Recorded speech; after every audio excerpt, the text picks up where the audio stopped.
बृहदारण्यक उपनिषद 5वां अध्याय 8वां ब्राह्मण प्रारंभ हो रहा है। पिछले पाठ में आत्मा और परमात्मा को लेकर के जिन गुणों की चर्चा की है, जिन गुणों को अपने अंदर धारण करने की बात कही है, उन गुणों पर हमारा ध्यान होना चाहिए जिससे हम अपनी उन्नति कर सकें। तो आइए आगे और अलग अलग गुणों को लेकर के चर्चा करेंगे। 8वां ब्राह्मण है विद्युत ब्रह्मा इति आहु। विद्युत ब्रह्मा इति आहु विदानाद विद्युत। विदानात् विद्युत विद्यति एनं पाप्मनः य एवं वेद। विद्युत ब्रह्म इति विद्युत ही एव ब्रह्म। बड़ी बात कही जा रही है। विद्युत ब्रह्म, विद्युत को, बिजली को ब्रह्म के रूप में, महान के रूप में, श्रेष्ठता के रूप में बताया जा रहा है। पीछे भी आपने ब्रह्म शब्द के बहुत सारे अर्थ सुने हैं, वैसे ही यहाँ पर विद्युत को भी ब्रह्म शब्द से बोला जा रहा है।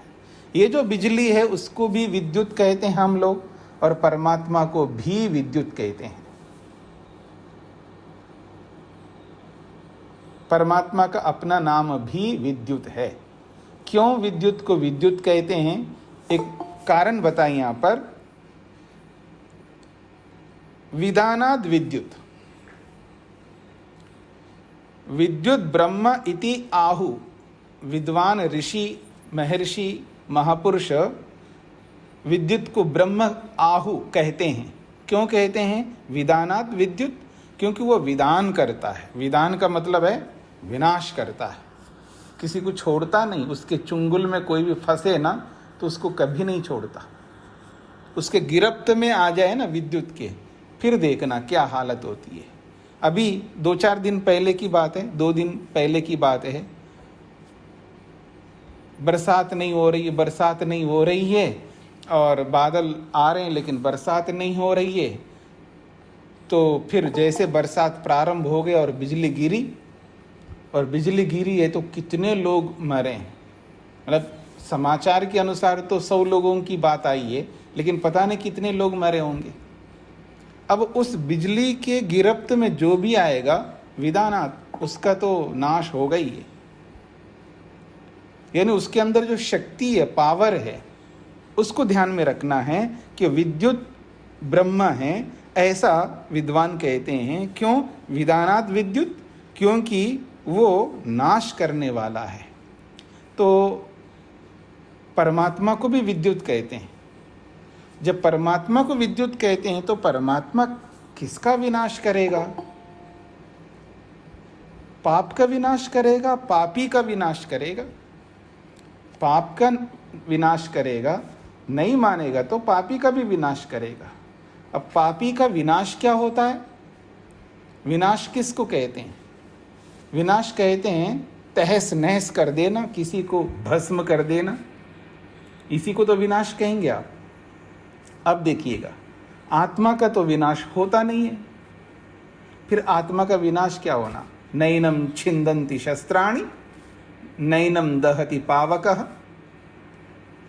अग्नि उसको जला नहीं सकती। विद्युत भी एक प्रकार से अग्नि का एक स्वरूप है, अग्नि का एक अलग स्वरूप है। तो आत्मा को तो जला नहीं सकती विद्युत, तो क्या विनाश करेगा? तो आत्मा का विनाश क्या होता है ये हमें समझना है। और पीछे भी आपने कठोपनिषद में भी पढ़ा और इसमें भी पढ़ा है, एक बहुत बड़ी बात कही है, इह चेद अवेदित अथ सत्यम अस्ति। इह चेत अवेदित अथ सत्यम अस्ति, नो चेत अवेदित महति विनष्टि। ऐसा कुछ शब्द है। वो कहते हैं अगर आत्मा को किसी ने इसी जन्म में इसी शरीर में रहता हुआ जान ले, इसी शरीर में रहते हुए इसी जन्म में आत्मा को जान ले, तो उसका बेड़ा पार हो जाएगा, उसका कल्याण हो जाएगा। इह चेद अवेदित अथ सत्यम अस्ति। इह चेद, इह का मतलब इसी जन्म में इसी संसार में रहते हुए। दो बातें कहिए, समझने का प्रयत्न करना। इह का अर्थ होता है इस शरीर में या इस संसार में। अब इस संसार में, इस शरीर में अगर हम भगवान को इसी शरीर में रहते हुए जान ले, बहुत बड़ी बात है। लेकिन क्या करें कि एक जन्म में तो मुक्ति मिलने वाली नहीं है, एक जन्म में बेड़ा पार हो नहीं सकता। इसलिए यह का अर्थ ये भी है इस संसार में, इस सृष्टि में। और ये जो सृष्टि है 4 अरब 32 करोड़ की है।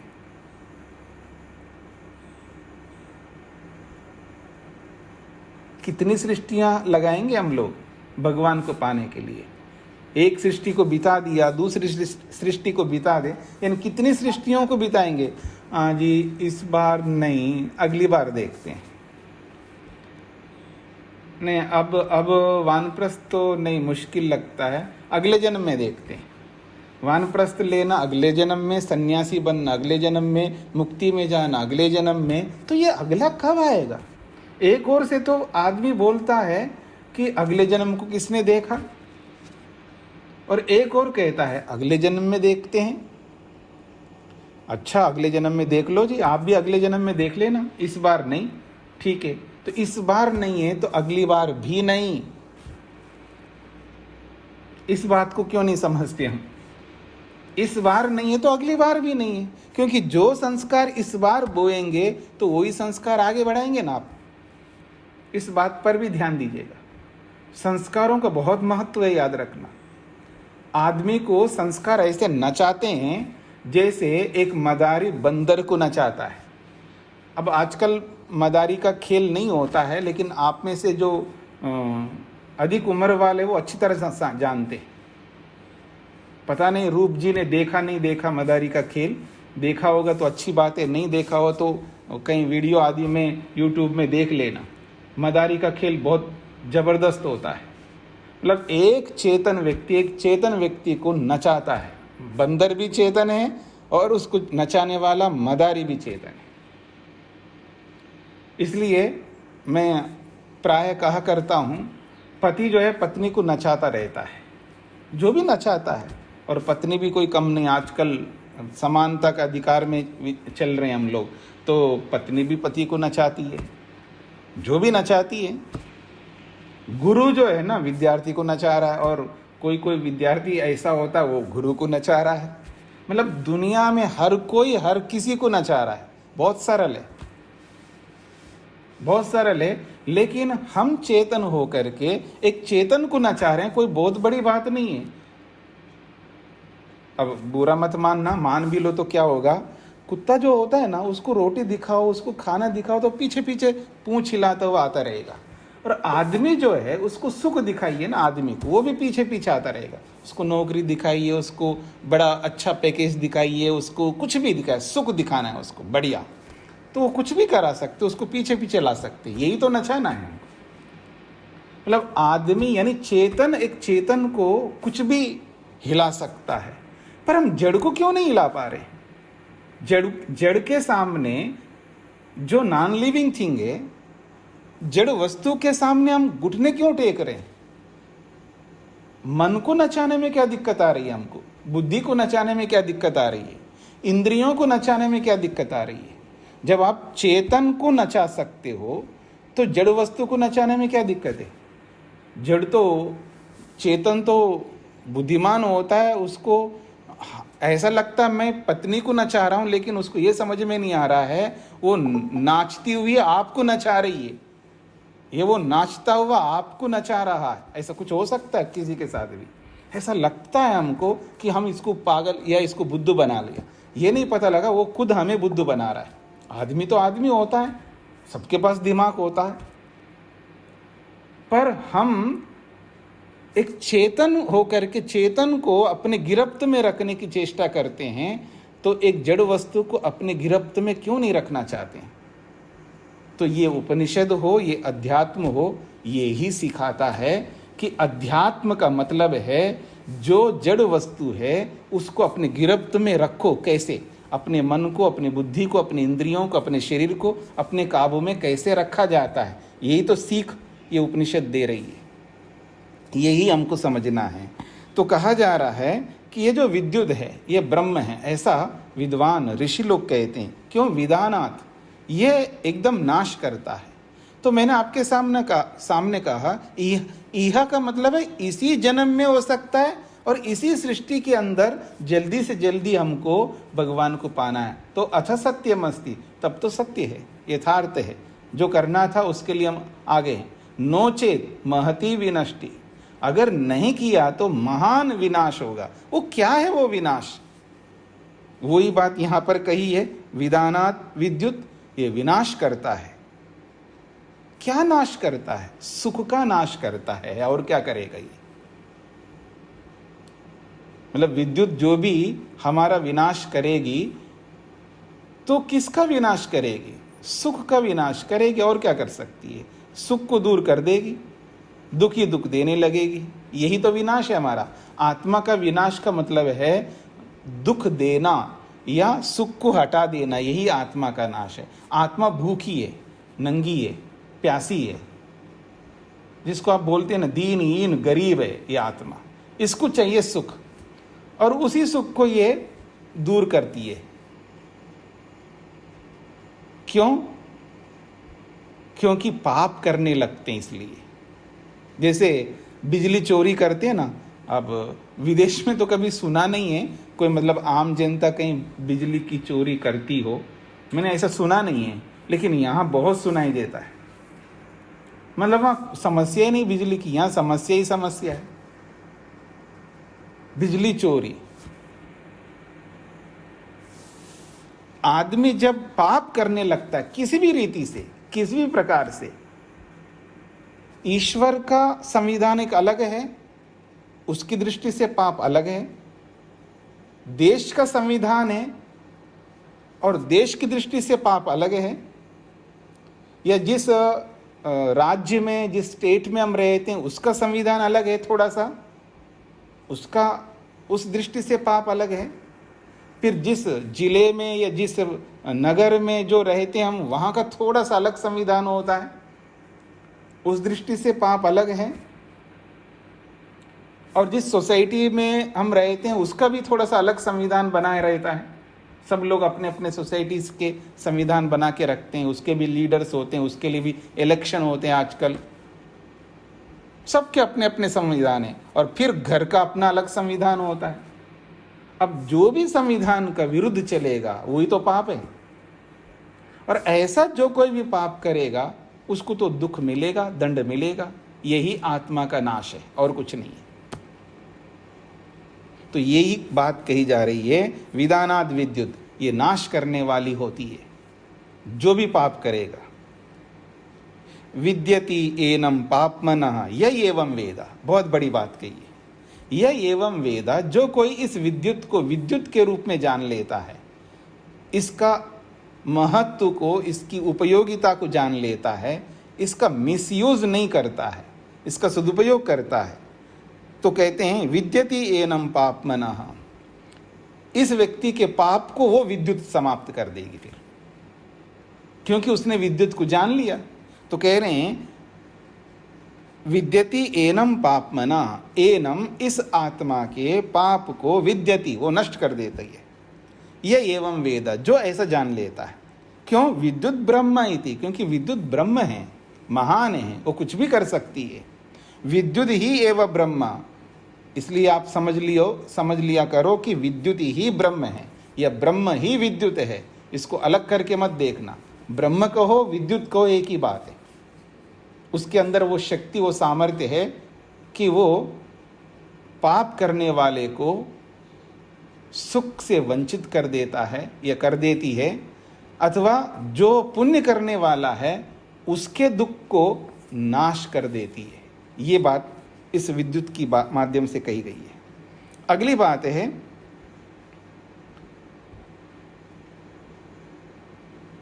अच्छा ये तो 7वां ब्राह्मण था, ठीक है, एक एक श्लोक का चल रहा है ना।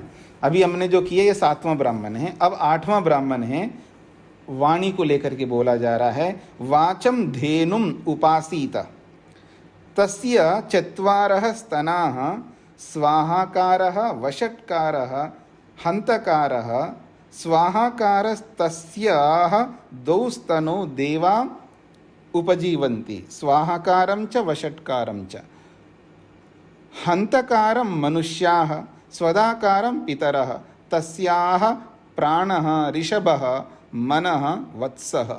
बड़ी अच्छी बात कही जा रही है।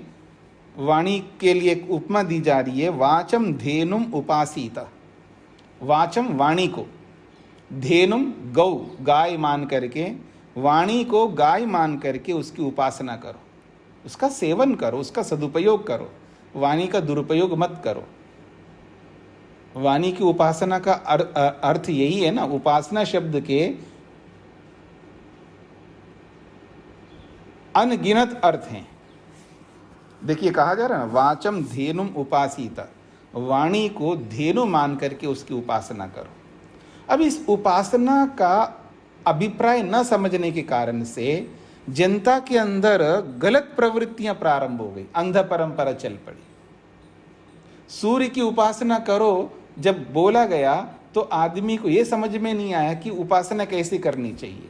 इसलिए वो सुबह उठ करके ना धो करके लोटे में पानी ला करके लेकर के वो सूर्य के सामने खड़े होकर के अर्घ देता है, यानी पानी टपकाता है, ताकि सूर्य के लिए पानी नहीं मिल रहा हो दुनिया में।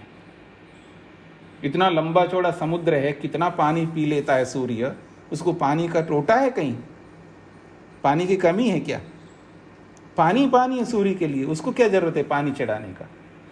पर उसको ये लगता है कि मैं पानी चढ़ा करके सूर्य की उपासना कर रहा हूं। उसको ये समझ में नहीं आ रहा है कि उपासना किसे कहते हैं। देखिए, जब ज्ञान का अभाव होता है, समझने का प्रयत्न करना, ये सबके साथ लागू होती है बात। ये बात सबके साथ लागू होती है कि जब जिस किसी भी विषय में ज्ञान का, नॉलेज का अभाव रहता है तो उस विषय में दुख बहुत मिलता है व्यक्ति को।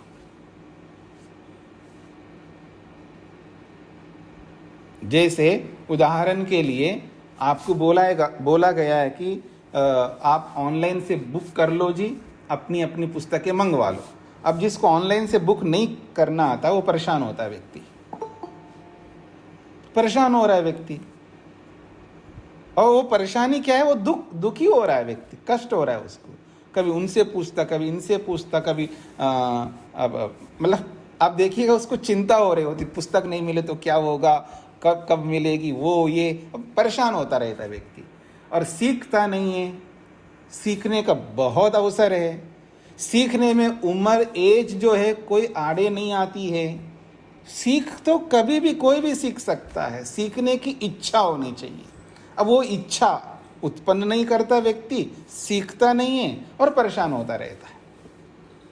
एक उदाहरण दिया मैंने आपको। दुख जो है किसको मिलता है? अज्ञानता के कारण से, अविद्या के कारण से, जानकारी के ना होने के कारण से, जानकारी को ना प्राप्त करने के कारण से।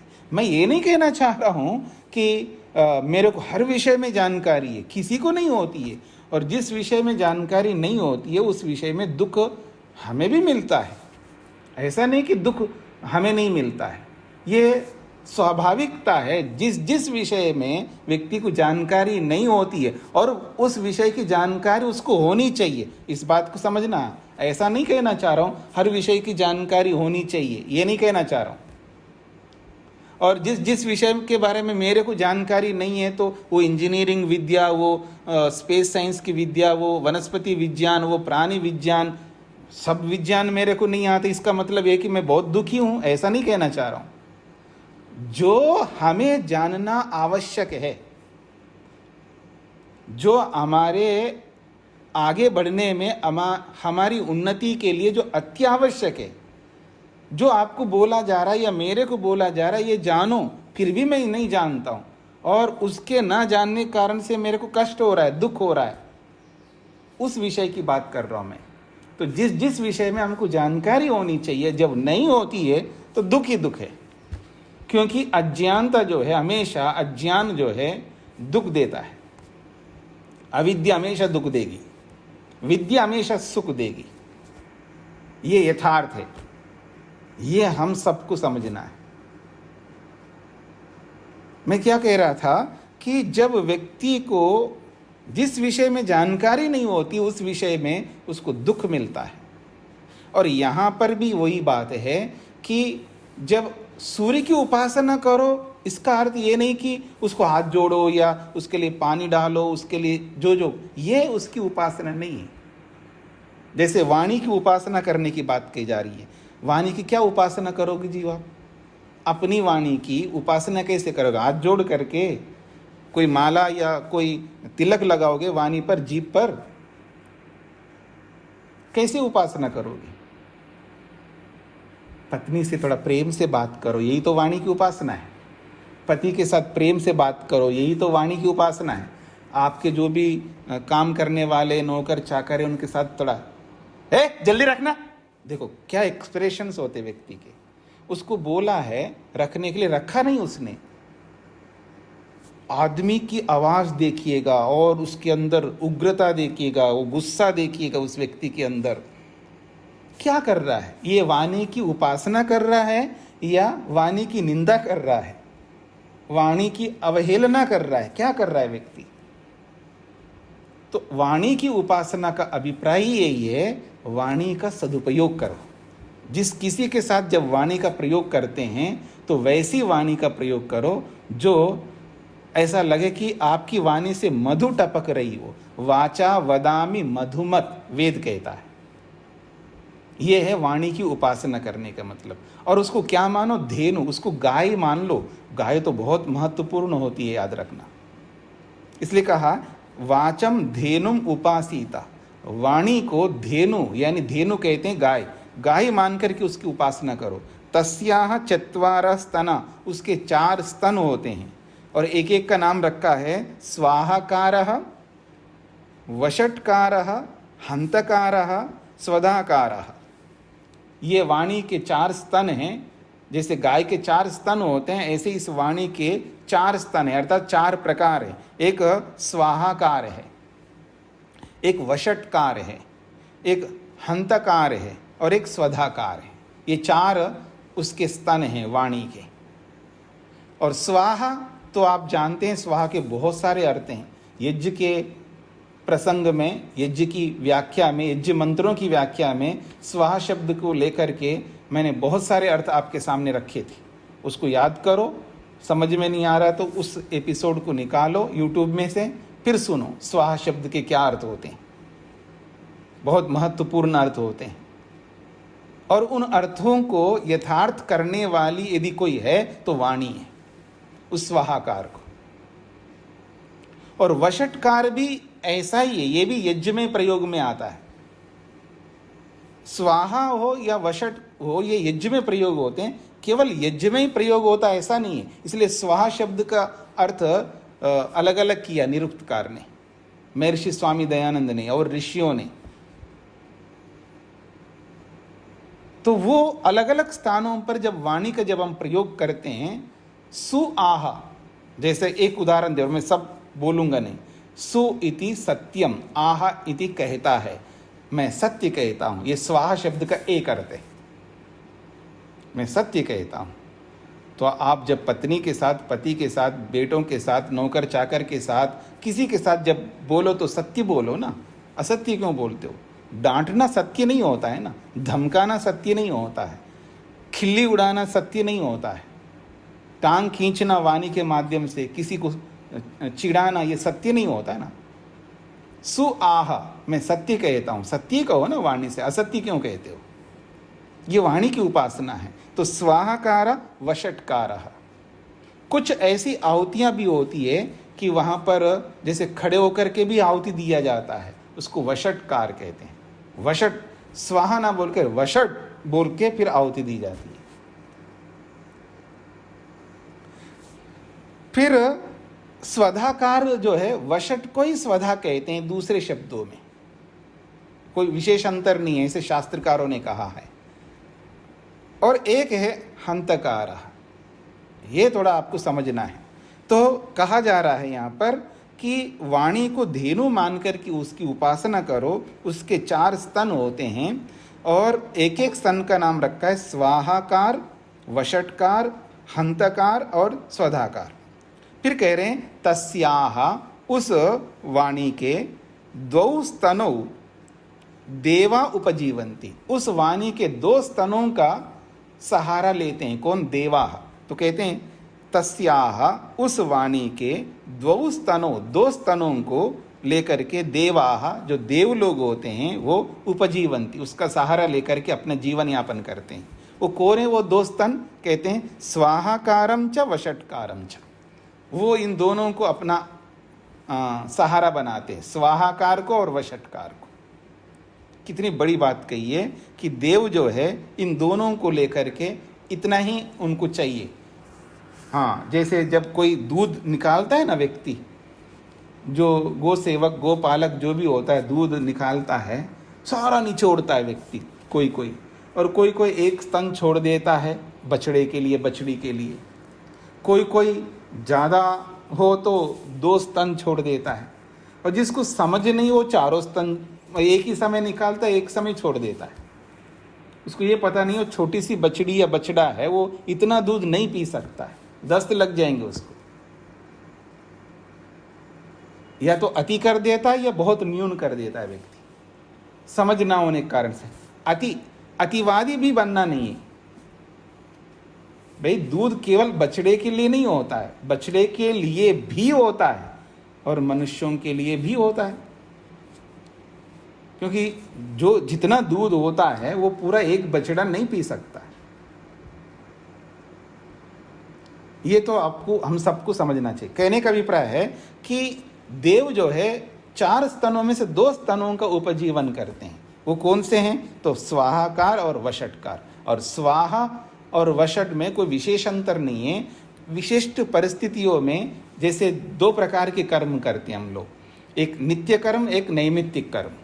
नित्य कर्म तो प्रतिदिन करना होता है, और नैमित्तिक कर्म जो है कभी कभी करते हैं। तो ये यज्ञ जो होते हैं, एक यज्ञ तो वो होता है जो नित्य होता है, जैसे अग्निहोत्र आप प्रतिदिन करते हैं।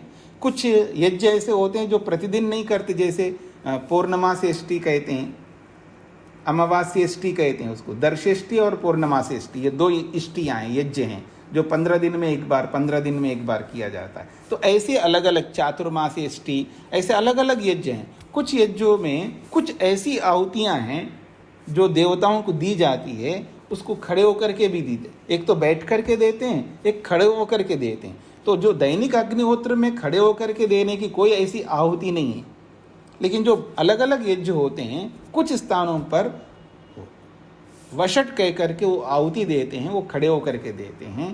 पर उसका और इस स्वाहा का कोई विशेष अंतर ये है कि वो परिस्थिति विशेष में करते हैं, और स्वाहा जो है हर यज्ञ में होता है। अब वो स्वाहा शब्द के जो अलग अलग अर्थ हैं, उसमें जो अर्थ मीनिंग दिए हैं, जैसे एक तो इदम अग्ने इदन्न मम, जैसे आप बोलते हैं, जो आप आहुति दिया है आपने, अब आपने दे दिया है तो उसको अपना नहीं मानो, बस दे दिया। इदम न मम, अब मेरा नहीं रहा, अब ये अग्नि का हो गया। देने के बाद में उसमें स्वामित्व को फिर जताना नहीं।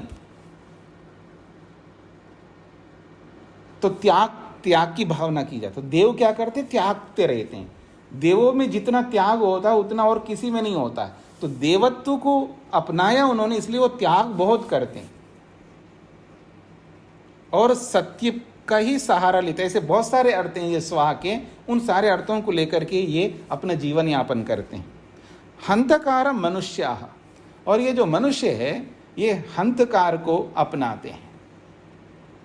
हंतकार का मतलब यूं समझ लीजिएगा, हंत का मतलब हंत है बस, एक है हंता और एक है अंता। अंत का मतलब समापन और हंता का मतलब है नाशी हो जाना, मतलब जल्दी जल्दी शरीर को त्यागता है और जल्दी जल्दी जो है फिर अगले शरीर को धारण करता है व्यक्ति। ये मनुष्य जो है ना, ज़्यादा टिकना नहीं चाहते हैं, ज़्यादा देर जीना नहीं चाहते हैं, मृत्युंजय को पाना नहीं चाहते हैं, इसलिए बार बार जाना चाहते हैं। इसलिए मनुष्य जो है अंतकार को अपनाते हैं, मतलब त्याग तो करते हैं लेकिन थोड़ा त्याग करते हैं। देते तो हैं तो लेकिन बहुत थोड़ा देते हैं। तो सबके साथ आप थोड़ा थोड़ा लगाइए। हिचकिचाता रहता ना आदमी, जैसे अभी तो खैर कोई अंतर नहीं है, लेकिन आप थोड़ा सा पीछे जाइए, 10 20 30 साल पीछे जाइएगा। अगर किसी को 100 रुपये नोट देना हो दान, तो पुराना फटा हुआ ऐसा वैसा देगा, या किसी को फल देना है तो बिल्कुल ऐसे ऐसे फल उठाना है जो ठीक है जी हाँ, और कोई मिठाई है तो ठीक, बस बहुत दिन हो गए जी रख करके रखी रही है, चलो दे दो। और तो और हवन में भी ऐसा कर देता है आदमी को देने में तो करता ही, हवन में भी ऐसे कर देता कुछ कोई व्यक्ति। अच्छा ये घी बहुत पुराना हो गया ना, अच्छा ठीक है, कुछ स्मेल आ रही है क्या, अच्छा चलो इसको हवन में डाल दो। और ये ऐसा हो, मतलब आदमी का दिमाग, सोच देखिए, एटीट्यूड देखिए, दृष्टि नजरिया देखिएगा। मतलब जो मैं नहीं खा सकता, आत्मवत व्यवहार क्या होता है उसको समझ में नहीं आता है। आत्मवत व्यवहार क्या होता है वो उस व्यक्ति को समझ में नहीं आ रहा है। भाई जैसा मैं अपने लिए चाहता हूं वैसे दूसरों के लिए भी चाह रखना है ना हमको। ये अलग बात है, यथायोग्य व्यवहार करना, इसमें कोई बात नहीं है। भाई आप 2 चीज खाते हो तो आपके नीचे काम करने वाले को भी दो, ये नहीं कहना चाह रहा हूं, ठीक है, एक दे सकते हो, एक दे दो, उसकी उतनी योग्यता है ना।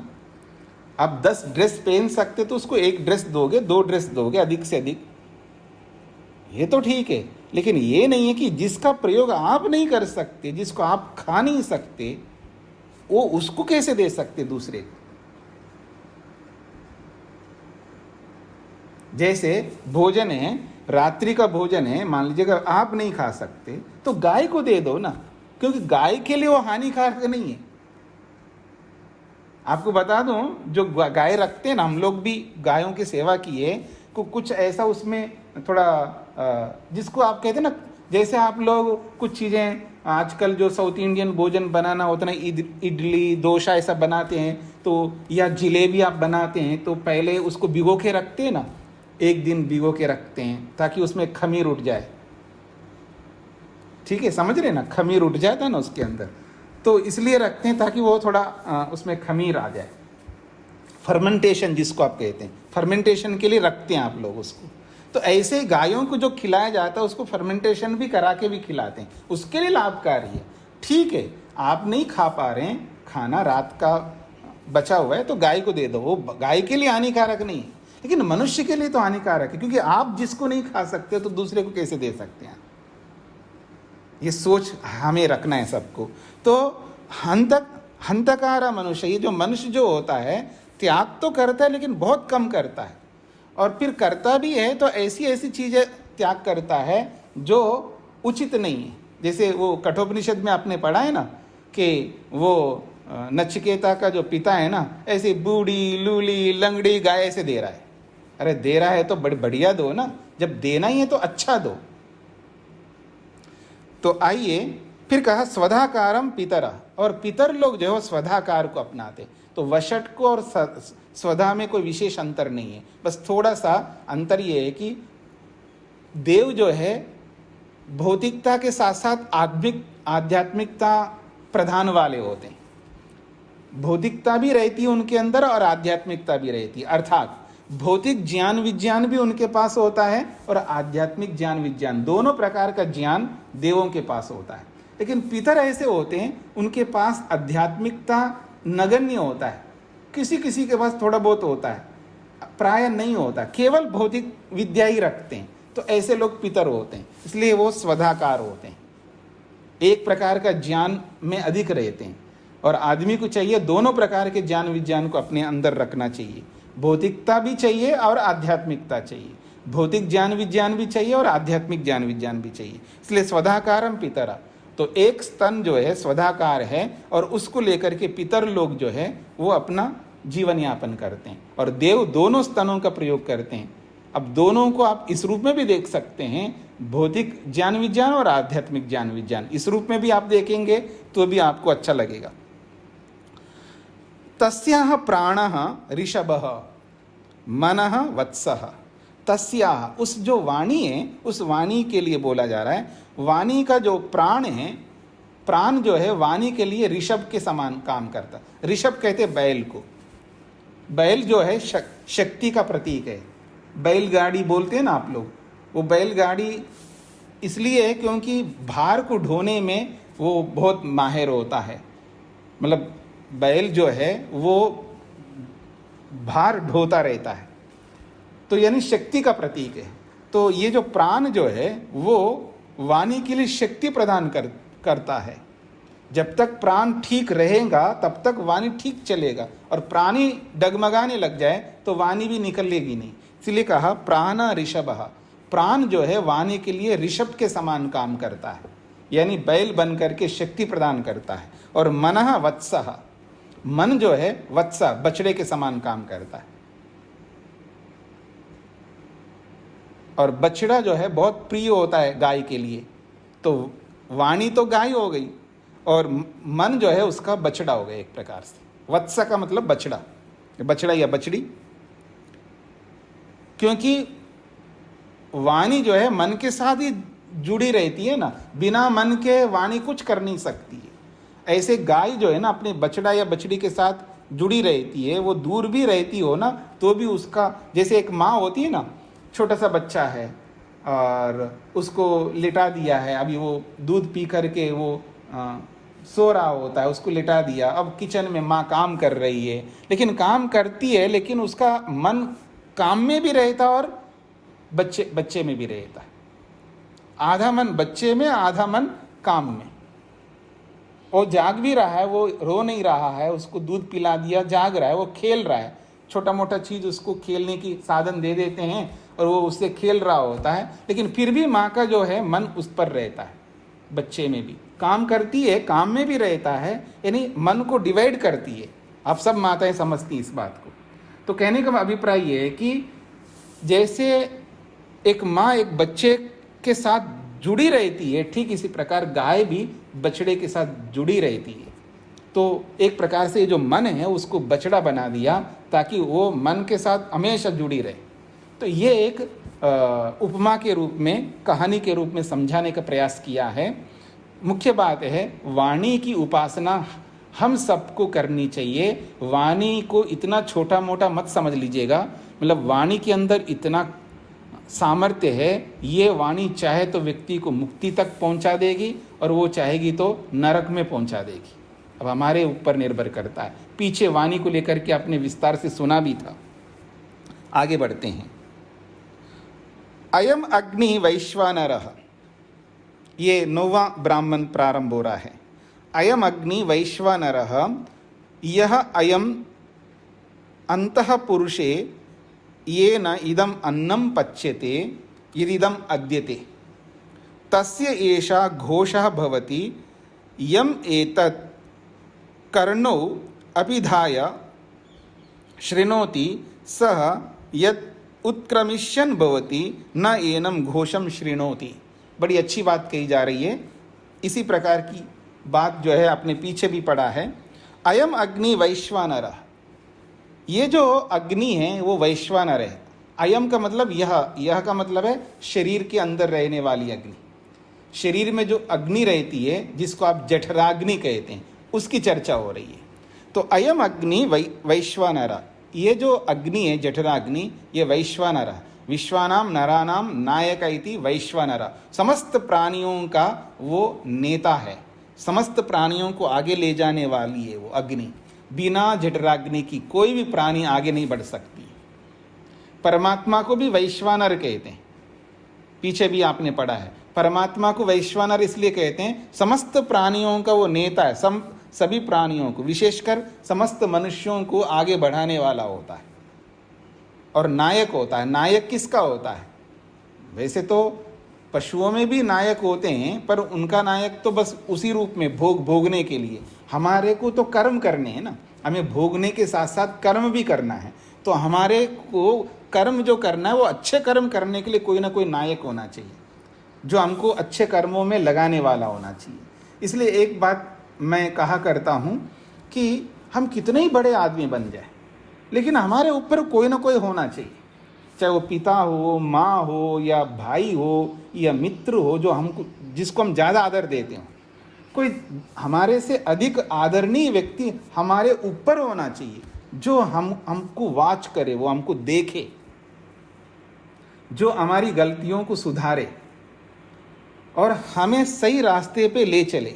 ऐसा कोई ना कोई होना चाहिए, चाहे वो गुरु हो, चाहे वो अध्यापक हो, चाहे वो टीचर हो, चाहे वो माता हो या पिता हो, चाहे वो भाई हो, चाहे बहन हो, चाहे कोई भी हो, जिस पर हम जिसको आदर देते हैं, जिसको सम्मान देते हैं, जिसको हम अपने आगे रखते हैं, ऐसा कोई ना कोई जीवन में होना चाहिए। नहीं होगा ना, बड़ी हानि होती है, हानि उठा लेते हैं हम लोग। तो इसलिए इस हानि से बचने के लिए हमको अपने से ऊपर किसी न किसी को एक उसका हाथ सिर पर रहे, ऐसा हमको रख करके चलना चाहिए। तो कहा जा रहा है अयम अग्नि वैश्वानर, ये जो जठराग्नि भी है ये भी वैश्वानर है, क्योंकि समस्त प्राणियों को आगे ले जाने वाले। बिना जठराग्नि के हम जी नहीं सकते। जैसे परमात्मा को वैश्वानर कहते हैं, समस्त मनुष्यों का वो नायक है, नेता है, हमको आगे ले जाता है, हमारी उन्नति करता है। वो हमारे लिए पुरोहित है, अग्निमीले पुरोहितम, वो पुरोहित है हमारे लिए। पुरोहित वो होता है जो हमको हमेशा हमारे आगे रह करके हमको रास्ता दिखा रहा होता है। तो ऐसे ही वैश्वानर का काम है और ऐसे ही इस जठराग्नि का भी काम है। इसलिए यह अयम अंतः पुरुषे, और ये जो शरीर अंतः पुरुष है, जो मनुष्य के शरीर के अंदर रहती है, ये जो वैश्वानर रूपी जठराग्नि, ये न इदम अन्नम पच्यते यदिदम अद्यते, यदिदम अद्यते, जो कुछ भी हम खाते हैं, यद इदम अद्यते, जो कुछ भी हम खाते हैं, एनम पच्यते, एनम अन्नम पच्यते, वो इस अन्न को वो पचाती है, यानी डाइजेस्ट करती है, यूं कहना चाहिए। मतलब उस अग्नि का, जठराग्नि का काम ही है जो भी खाते पीते हैं उसको पचाना, और नहीं पचाएगी वो तो फिर वो हमारे लिए हानिकारक है। आप देखेंगे जितने भी रोग होते हैं ना, आयुर्वेद का एक पक्ष है कि जितने भी रोग होते हैं वो सारे रोग पेट से गुजरते हैं, मतलब पेट से होकर के जाते हैं, ऐसा बोलते हैं मोटी भाषा में। मतलब कहीं ना कहीं उसका जो सूत्र, उसका जो मेन स्विच जो है वो पेट होता है किसी न किसी रूप में।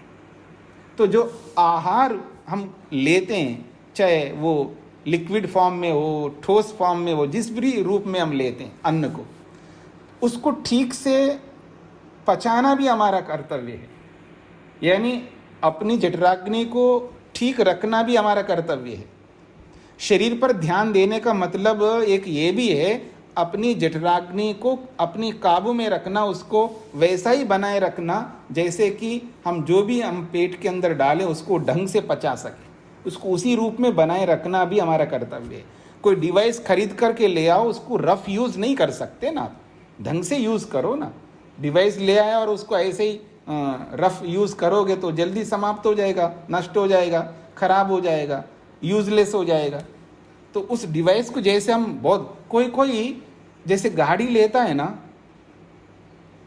वो कभी दूसरे के हाथ में नहीं देता है।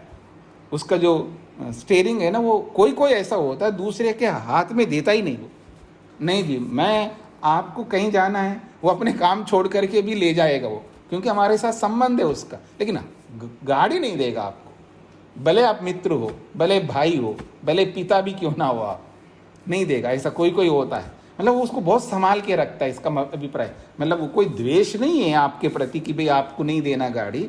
वो ये समझता है मैं इसको ढंग से रखूँगा, ये लोग इतना ध्यान नहीं देते, ऐसा उसको सोच रखता है। तो ऐसे ही कोई भी चीज हम लेते हैं तो कोई कोई उसको बहुत संभाल के रखता है और कोई कोई जो है उसको रफ यूज करने लगता है। तो हम लोग अपने शरीर के साथ जितना गलत व्यवहार करते हैं उतना किसी दुनिया के साथ हम नहीं करते। इस शरीर के साथ जितना खिलवाड़ हम लोग स्वयं करते हैं इतना खिलवाड़ दूसरे कोई नहीं करते। ये समझ, ये सोच और ये विद्या हमको समझनी होगी, उसके बिना शरीर ठीक नहीं रह सकता। तो इसलिए कहा ये जठराग्नि जो है ये हमारे अंदर विराजमान है। यदिदम अद्यते, जो कुछ भी यह खाते हम लोग, जो भी, ये न इदम अन्नम पच्यते, जिससे इसी वैश्वानर अग्नि के माध्यम से ही ये ना, जिस वैश्वानर नामक जो अग्नि है वही इदम अन्नम पच्यते, इस खाए हुए अन्न को वो पच्यते, पकाती है। तस्य एषा घोषा भवति, उसी जठराग्नि का एक घोष, घोष का मतलब आवाज होती है, एक उसका अपना आवाज हमेशा बनी रहती है। जैसे यूं समझ लीजिए ना, कहीं भट्टी चल रही हो ना, कहीं पर भट्टी जो पकाने का काम जहाँ हो रहा हो, जैसे होटलों में या अलग भट्टी लगातार चल रही होती है, उसके पास जो एक आवाज आती है, एक अलग प्रकार की भर्र या जो भी एक आवाज आती है, तो वो जो जैसे वहां भट्टी के अंदर एक आवाज आती है स्पेशल, ऐसे ही जठराग्नि की भी एक अलग अपनी एक प्रकार की आवाज होती है। तो यही कहना चाह रहे हैं, तस्य एष घोषा भवति, उसका एक घोष, एक नाद, एक आवाज, एक स्पेशल आवाज उसकी निकलती है। यम एतत् कर्णो अभिधाय शृणोति, उस यम, उस आवाज को, एतत् ये व्यक्ति कोई भी हम में से, कर्णो अभिधाय दोनों कानों को बंद करके, शृणोति सुन सकते हैं। मतलब दोनों उंगलियां अंदर डालो, ऐसे आपको अंदर से एक घोष आवाज सुनाई देती है, वो जठराग्नि की आवाज है, ऐसा ये कहना चाहते हैं। फिर एक अगली बात कही जा रही है, स यद उत्क्रमिष्यन् भवति, जब कोई व्यक्ति शरीर को छोड़ करके जा रहा होता है, सह वह व्यक्ति, यद उत्क्रमिष्यन् भवति, जब इस शरीर को छोड़ करके जाने वाला होता है, न एनम घोषम शृणोति, फिर वो व्यक्ति इस घोष को, इस आवाज को, इस नाद को सुनता नहीं है, उसको सुनाई नहीं देती। फिर इसका मतलब अब ओम राम नाम सत होने वाला है। पीछे भी आपने पढ़ा है ना, मृत्यु के मर्म स्थान अलग अलग होते हैं, उनमें से एक ये भी है कि जिसको आवाज नहीं आती है, तो इसका मतलब वो अब मृत्यु की ओर बढ़ रहा है, ऐसा समझा जाता है। एक लक्षण है, मरने के लक्षणों में से एक लक्षण ये भी है कि कानों को बंद करने पर जब आवाज नहीं सुनाई देती है, इसका मतलब है कुछ गड़बड़ है, उस गड़बड़ को दूर करना चाहिए व्यक्ति को। ये बात यहां पर कही गई है। तो आप में से कोई प्रश्न पूछना चाहे तो पूछ सकते हैं।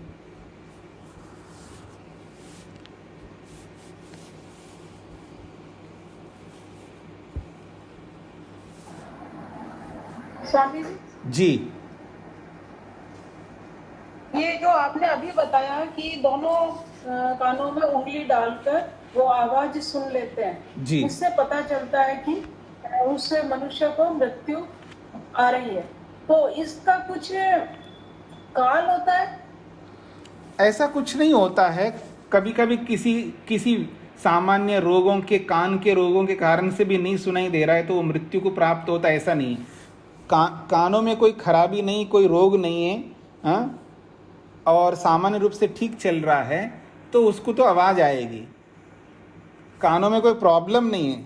अलग अलग लोगों को कानों में कुछ ना कुछ प्रॉब्लम्स होते हैं ना, जैसे ईएनटी स्पेशलिस्ट के पास जाकर के हम दिखाते हैं तो बताता है आपको, ये कोई ना कोई समस्या बताता है तो उसको हम दूर करने का प्रयत्न करते हैं। कोई रोग नहीं है सामान्य स्थिति में, नॉर्मल स्थिति में। फिर आप कानों को बंद करके देखेंगे तो आपको आवाज आएगी, और नहीं आ रही है तो इसका मतलब है वो मृत्यु की ओर बढ़ रहा है। रोग की स्थिति को छोड़ दीजिएगा, सामान्य स्थिति में बता रहा हूं मैं। जी, मेरा पूछने से तात्पर्य था कि सामान्य स्थिति में जी, जब जी, वो मृत्यु की ओर बढ़ता है जी, तो उसका भी कुछ काल होता है क्या, ये आवाज नहीं सुनने का? मतलब लक्षण है ना, जैसे मरने से पहले अलग अलग लक्षण प्रकट होते रहते हैं ना शरीर के अंदर। जैसे आदमी बोलना बंद कर देता है, देखना बंद कर देता है, तो ये सारे लक्षण बनते हैं ना।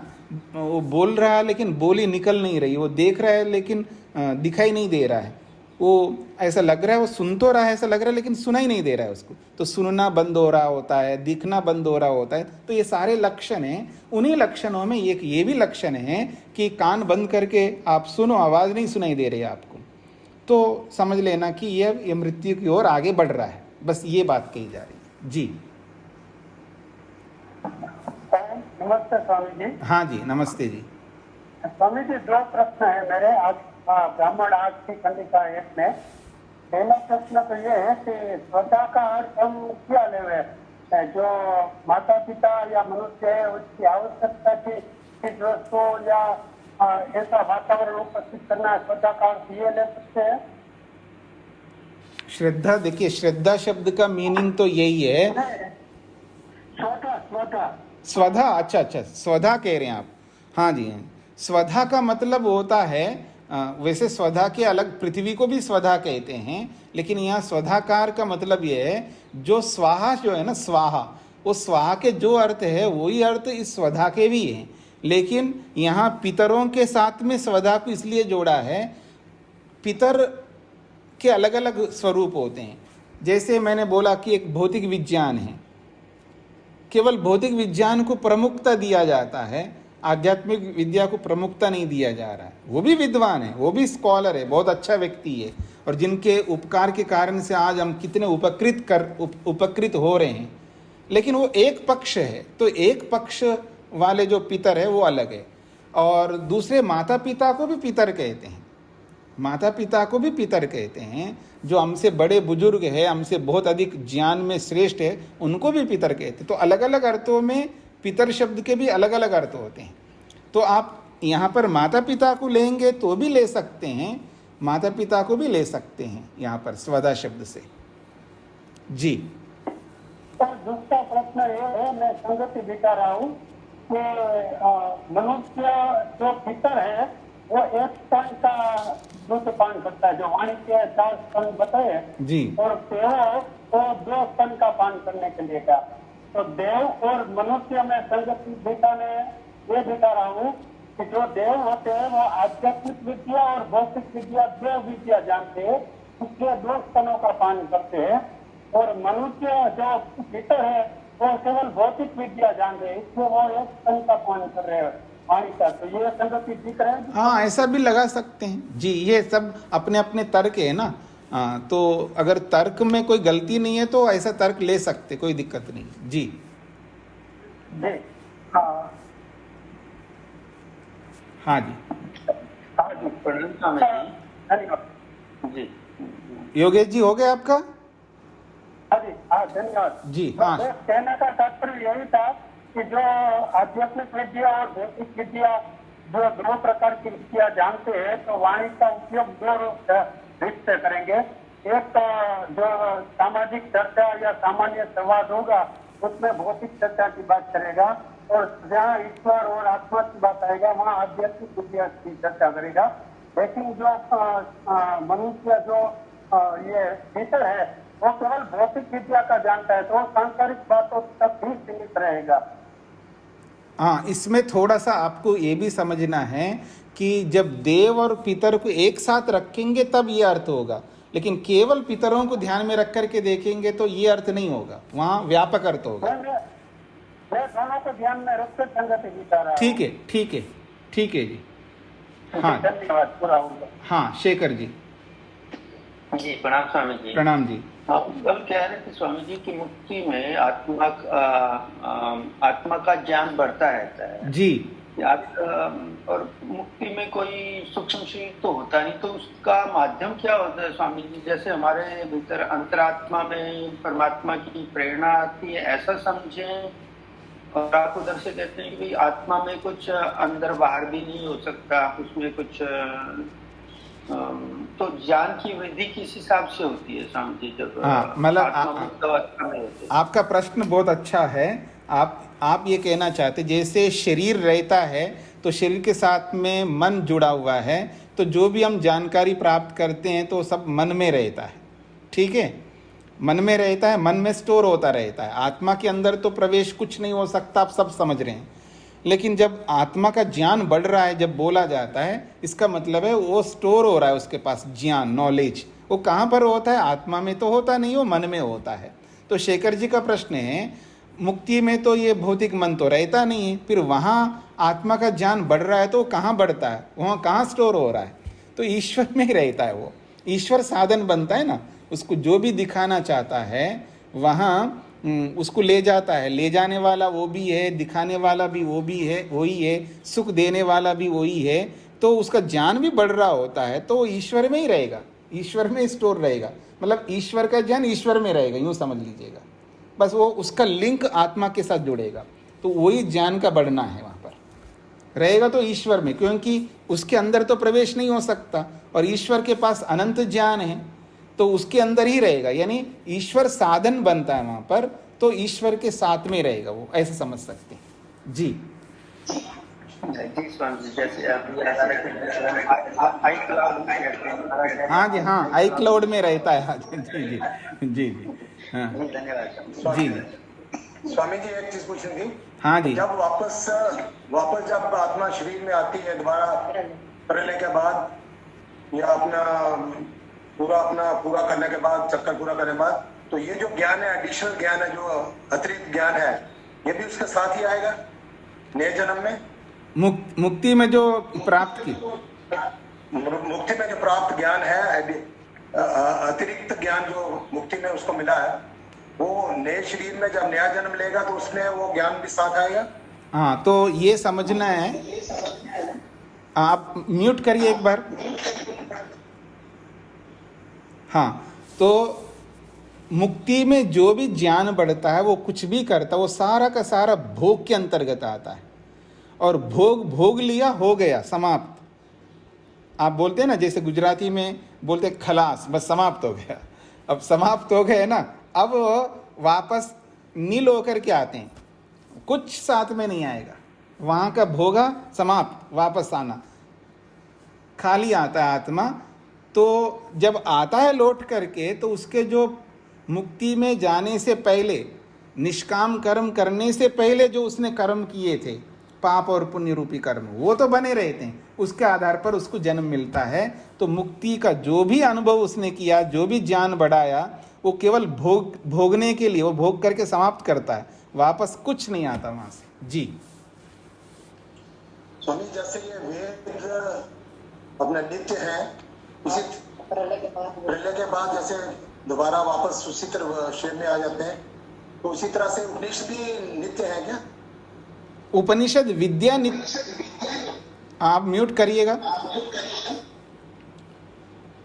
हाँ, तो देखिए, सारी विद्याएं नित्य हैं, लेकिन उपनिषद विद्या भी नित्य है। लेकिन ऐसा बृहदारण्यक उपनिषद के नाम से रहे ये कोई जरूरी नहीं है, मुंडकोपनिषद के नाम से रहे ये जरूरी नहीं है। नाम बदल सकते हैं, लेकिन उपनिषद विद्या नित्य है, दर्शन विद्या नित्य है, व्याकरण विद्या नित्य है। क्योंकि सब सत्य विद्या और जो पदार्थ विद्या से जाने जाते हैं, उन सबका आदि मूल परमेश्वर है। तो सारी विद्या परमात्मा के पास हैं। तो यही विद्याएं हैं, नाम बदल सकते हैं उनके, जैसे व्यक्ति बदलता है तो नाम भी बदल सकता है, लेकिन विद्या वही होगी।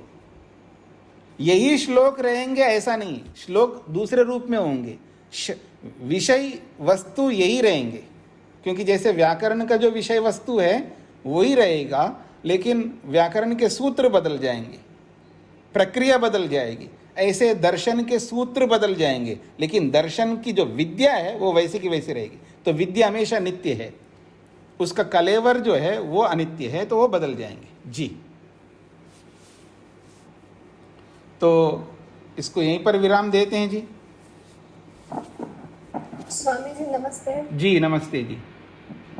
स्वामी जी, अपन जब यज्ञ करते हैं तो देवताओं को स्वाहा आहुति देते हैं, पितरों के लिए स्वधा बताते हैं। तो ये क्या, ये देवताओं के लिए तो स्वाहा बोल दिया, अब कहते हैं पितरों के लिए भी आहुतियां होती हैं। तो क्या पितर तत्व है जिनको लक्ष्य करके हम आहुति देते हैं? नहीं, देखिए, यहाँ पितरों को आहुति नहीं दे रहे हैं, देवों को आहुति नहीं दे रहे। देव जो है, हम मनुष्य हैं, मनुष्यों में देव होते हैं, मनुष्यों में पितर होते हैं, मनुष्यों में मनुष्य होते हैं, मनुष्यों में पिशाच होते हैं, मनुष्यों में राक्षस होते हैं।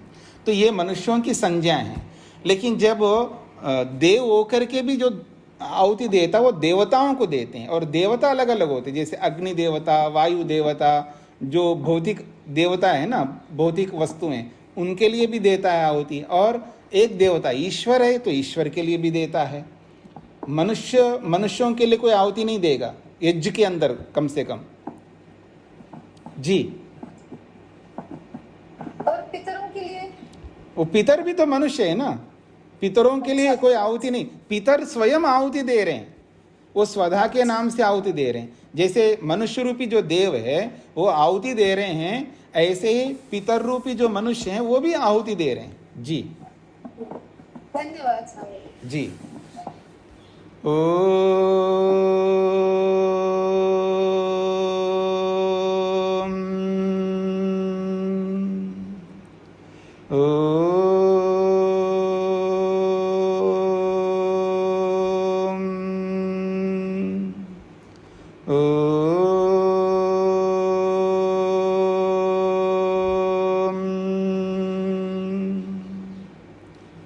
सभी को नमस्ते।